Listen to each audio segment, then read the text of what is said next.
If you're a senior and your balance feels unreliable, if you fear stairs or grip handrails like a lifeline, this episode will reconnect you to the earth in a way you haven't felt in years. Now imagine this. You're walking down a familiar street or through a grocery store. Suddenly the floor feels unstable, like you're walking on the deck of a ship in rough waters. Your legs feel heavy and confidence vanishes. You stop moving naturally and start shuffling, terrified that one wrong move could make you fall. Sound familiar? Well, here's what most seniors are never told about balance loss after 60. A revealing study published in 2021 by the Journal of Foot and Ankle Research found that over 70% of falls in older adults weren't caused by inner ear problems or weak legs. Instead, researchers discovered a hidden mechanical failure in the feet, specifically toes that had lost contact with the ground, reducing stability by nearly 20% without the person even realizing it. And there is more. Seniors who regained their stability all shared one habit. They practiced a specific set of foot exercises that reconnected their toes to the ground, instantly expanding their base of support and restoring the brain's ability to sense balance. And Japan's oldest practicing doctor has been copying the same protocol to help seniors throw away their canes for decades. And tonight, he's going to show you the same process. Welcome back to the Senior Health Podcast. Doctor, this topic feels incredibly urgent. It is urgent, John, because when seniors lose trust in their own feet, the world shrinks. They stop walking, stop visiting friends, stop living. But the method I am about to share proves that balance is not gone forever. It is simply sleeping in your shoes, and we can wake it up. That's right, because the seniors I talk to aren't just afraid of falling. They're afraid of losing their independence. They feel like their body is betraying them.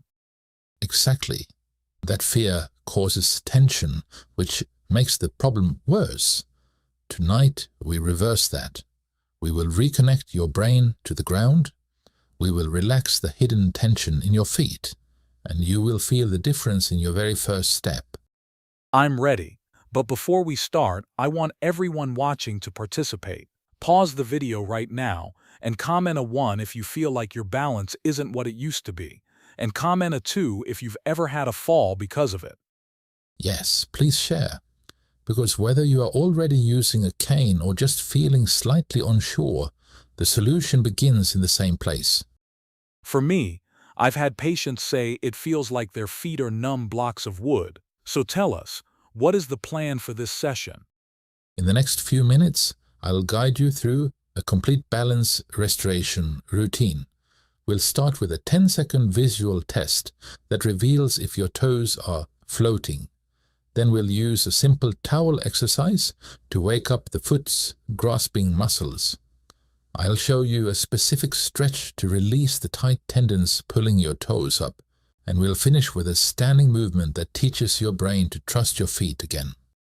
I can't wait to get started, but first I have one critical question. Why does this happen? Why do our toes stop touching the ground properly after 60, without us even noticing? This is the missing piece of the balance puzzle. Most people think stability comes from strong thigh muscles or a tight core.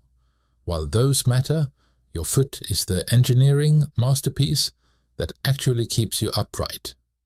It has 4 distinct contact points: the heel, the outer arch, the ball of the foot, and, most critically, the toes. So the toes aren't just there for decoration. Far from it. Think of your toes as anchors. When you lean forward or shift your weight, your toes are supposed to grip the ground instantly, sending a lightning-fast signal to your brain that says, "We are tilting. Correct now." They are your body's first line of defense against gravity. But that system breaks down? It does, and here is the hidden anchor theory that changes everything. In many older adults, the toes stop touching the ground completely. We call this floating toe. The heel is down, the ball of the foot is down, but the toes are lifted slightly in the air or curled up so only the tips touch. This means you have lost 20% of your support surface. That sounds dangerous, like trying to stand on a table with one leg shorter than the others. Exactly. A table with a short leg will stand fine if you don't touch it, but the moment you push it, it tips over. That is your body with floating toes. You might stand okay, but if you stumble, your brain expects the toes to catch you, and they aren't there. That split-second delay is where falls happen. So how can someone know if they have this? We are going to do a simple 10-second test right now. Everyone, please stand up if you can, preferably barefoot or in socks. Look down at your feet. Don't try to correct them, just observe. I'm looking. What should we see? Look closely at your toes. Are your toenails pointing straight up at the ceiling, or are they pointing slightly backward toward you? Do you see daylight under your toes? If your toes are lifted, curled, or not pressing firmly into the floor while you stand relaxed, you have floating toes. Your anchors are up. I see a little gap under my big toe actually. I never noticed that before. Please everyone tell me in the comments what you are seeing back home. That gap is exactly what we are going to fix tonight. That space between your toe and the floor is a disconnected signal. Your brain isn't receiving the data it needs to keep you safe. But the good news is we can reconnect it, and it starts with a simple towel. Let's do it. What's the first step? This first exercise is a classic in rehabilitation, but most people do it wrong. It is designed to reintroduce your brain to the muscles that control your toes. You will need a small hand towel and a chair. Sit comfortably with your feet flat on the floor. And we put the towel under our foot. Yes. Place the towel flat in front of you and put your bare foot on the edge of it. Now, your goal is to grab the fabric with your toes and pull it toward you, scrunching it up under your arch. That sounds simple enough. It sounds simple, but here is the critical nuance that changes everything. Most people just curl their toes like hooks. Don't do that. Instead, try to spread your toes wide first, like a fan. Reach forward with them. Grab the fabric as far out as possible and then pull it back. So it's a reaching movement, not just a curling movement. Exactly. Imagine your toes are fingers trying to pick something up. This activates the deep intrinsic muscles of the foot that have been asleep for decades. When you do this correctly, you might feel a sudden cramp in your arch. I was just going to ask, what if it cramps? Don't be alarmed. A cramp is actually a good sign. It means those dormant muscles have suddenly received a wake-up call and they are confused. If it cramps, stop. Massage the arch gently for a moment and try again with less force. Do not push through pain, but do not give up. How long should we do this for? Aim for about 2 minutes per foot. Pull the towel, straighten it out, and pull it again. With every repetition, you are strengthening the connection between your brain and your anchors. Over time, you will be able to bunch up the entire towel effortlessly. That means your foot is becoming a functional tool again. That makes sense. We're rebuilding the hardware, but you mentioned something about tight tendons pulling the toes up. Yes, even if your muscles get stronger, they can't put your toes on the ground if the tendons on top of your foot are too tight. Think of them like tight ropes, constantly pulling your toes toward the ceiling. We must loosen those ropes, and that brings us to the second exercise, which targets the extensors, the tendons on the top of your foot that become short and stiff from years of shoes and inactivity. When these are tight, your toes physically cannot lie flat. So we're stretching the top of the foot. How do we do that? Let me explain that. Stay seated. Take your left foot and place it up on your right knee like you're crossing your legs. If that's difficult due to hip stiffness, you can place your foot on a low stool in front of you. The key is that you need to be able to reach your foot with your hand. Got it. I'm in position.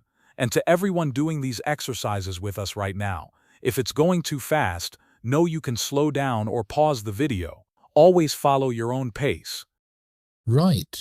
Now let's grasp the top of your foot with your hand, covering your toes with your palm.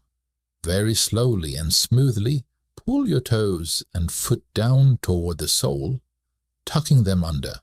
You are essentially curling the toes and stretching the top of the ankle. Where should I feel this? You should feel a pleasant tension along the top of your foot and maybe up into your shin. It should not be painful. Aim for a sweet stretch, about a 4 out of 10 in intensity. And here is the rule. You must hold this for 30 seconds. Why exactly 30 seconds? Because connective tissue is stubborn. For the first 15 or 20 seconds, the tissue resists. Only after about 30 seconds does the nervous system realize it is safe to let go and actually lengthen the tissue. If you let go sooner, you are wasting your time. And after the stretch? This is the secret sauce, John. Without lowering your leg, immediately massage the foot. Use your hand to squeeze the foot firmly from top and bottom, like a vice. Knead it from the toes back to the heel. We want to press hard here.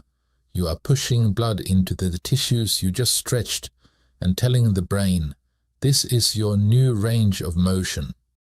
It feels remarkably good, actually, like waking up a limb that's been asleep. It does.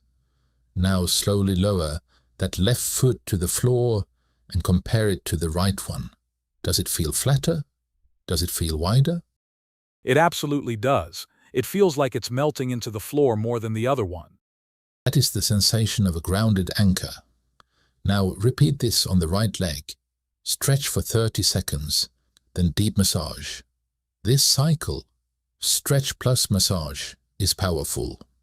I recommend doing it 3 to 4 times a day, especially after walking.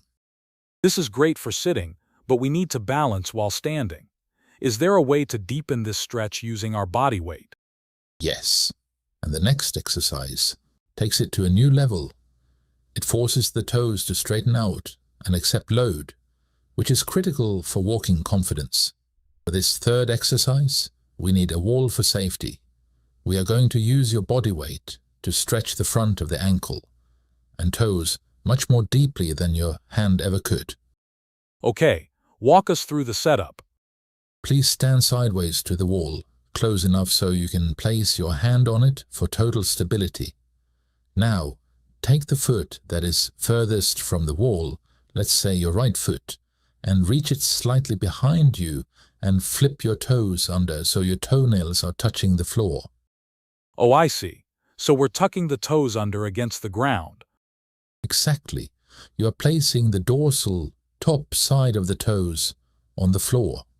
Now, very slowly and carefully, begin to bend your knees and transfer just a tiny bit of weight onto that back foot. You will feel an intense stretch across the front of the ankle and toes. Wow, this feels much stronger than the seated version. It is, and because it is stronger, the safety rule is also more strict. We do not want any sharp pain. We work only in the zone of discomfort. Let's say, maximum of 5 out of 10. And if you feel sharp pain, back off immediately. Your goal is to gently open the joint, not force it. How long do we hold this one? Start small. Hold for just 10 seconds. Then carefully return the foot to normal. Turn around and do the other foot. As your flexibility improves over weeks, build up to 30 or 40 seconds. This exercise is the specific antidote for curled, cramped toes. It's amazing how tight that area gets without us realizing it. It is the result of decades of wearing shoes. But this movement reverses it. You can do this while waiting for the kettle to boil or brushing your teeth. Just make sure you have support. Now that we have awakened the muscles and stretched the tendons, we need to teach the brain how to use this new freedom. And that brings us to the final exercise? Yes. This is where we integrate everything into balance. We call it tiptoe rolls. It teaches your brain a crucial lesson. I can trust my toes. They are strong. They hold me. We are going to load the anchors. Amazing. How do we set it up? Stand facing the wall. Place both palms on the wall at chest height for support. Feet shoulder width apart. Now, rise up high onto your tiptoes. Feel your weight shift entirely to the balls of your feet and your toes. Okay, I'm up. My calves are engaging. Good. Now, without lowering your heels, begin to roll or march in place. Bend one knee while keeping the other leg straight, shifting your weight. Then switch. It looks like walking, but your heels never touch the floor. You stay high on your toes the entire time. So we're constantly shifting weight from one set of toes to the other. Exactly. Imagine you are pressing your toes into the floor with every step. Try to do this for 10 to 12 shifts. Breathe evenly. This strengthens the arch, the calves, and the toes simultaneously. It also pumps blood back up the legs, aiding venous return. I can feel my toes working hard to stabilize me. That is the brain reconnecting. When you do this regularly, your brain stops ignoring the toes and starts using them again. Your gait becomes softer. The ground feels more reliable. This feels like a complete system, but you mentioned a trap that could undo all this work. Yes, the shoe trap. Please look at the shoes you wear every day. If they have a narrow, pointed toe box that squishes your toes together, you are actively destroying your balance. You are bunching your anchors together and turning them off. So wide shoes are essential. They are critical. You need shoes with a wide toe box where your toes can spread and wiggle freely. If you train your feet for 15 minutes, but then lock them in a vise for 8 hours, the problem will return. And whenever safe, walk barefoot or in socks at home. Let your feet feel the floor. Doctor, this has been eye-opening. It's not just balance abstractly, it's mechanics. It is mechanics. Balance is a skill that requires maintenance, but the body is forgiving. Start small. Dedicate 10 to 15 minutes a day to these 4 exercises. Be consistent. Your body will thank you with every steady step you take. Thank you, doctor. To everyone listening, start tonight. Do the towel scrunch. Check your toes, see the difference, and come back to tell us how your walking changes. If this helped, give it a thumbs up and subscribe. Confidence in every step is possible. And make sure to watch this next episode. Oh, this is a good one. People should see People should this. definitely watch. See you there.